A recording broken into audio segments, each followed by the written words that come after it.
दया जन भुलाना, मतलब के रिश्ता नाता मतलब के जमाना। हाँ मोह माया मसंगी दया जन भुलाना, मतलब के रिश्ता नाता मतलब के जमाना। सुख में सब पास आई, दुख में सब दूर हो जाए, सुख में सब पास आई, दुख में सब दूर हो जाए। कलयुग के जमाना जी सुनती भैया, कलयुग के जमाना जी सुनती भैया। विधि के लिखना ला कोनो नहीं टाल सके, प्रभु के महिमा ला कोनो नहीं जान सके।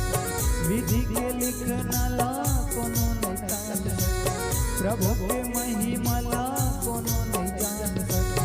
मन मत राम बसाले आना मोर संग मागाले, मन मत राम बसाले आना मोर संग मागाले। सवर जाही जिनी गानी जी सुनती भैया हो,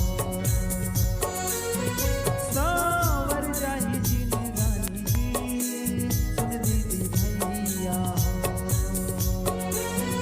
सवर जाही जिनी गानी जी सुनती भैया हो, सवर जाही जिनी गानी जी सुनती भैया हो, सवर जाही जिनी गानी जी सुनती भैया हो।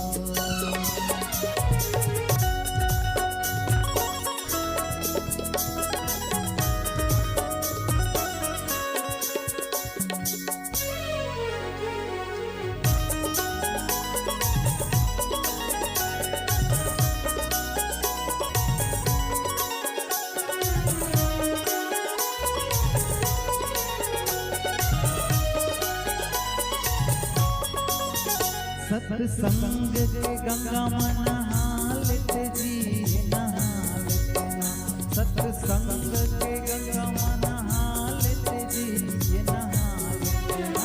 हाँ नहा लेते जी हो जिंदगी न सुधर बना लेते ना। हाँ नहा लेते भैया का जिंदगी न सुधर बना लेते ना।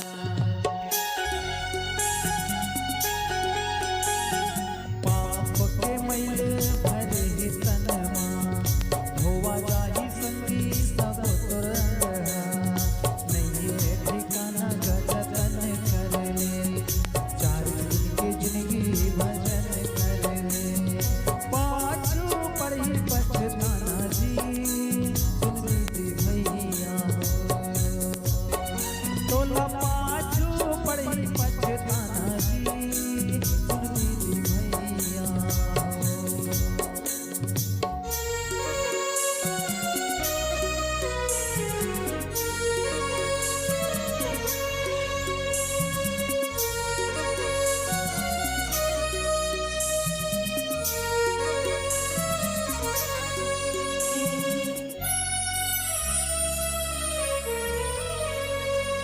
नहीं जावे संग में तोर बंगलायो गाड़ी, एक जन जाना पर ही सुन ले संगवारी।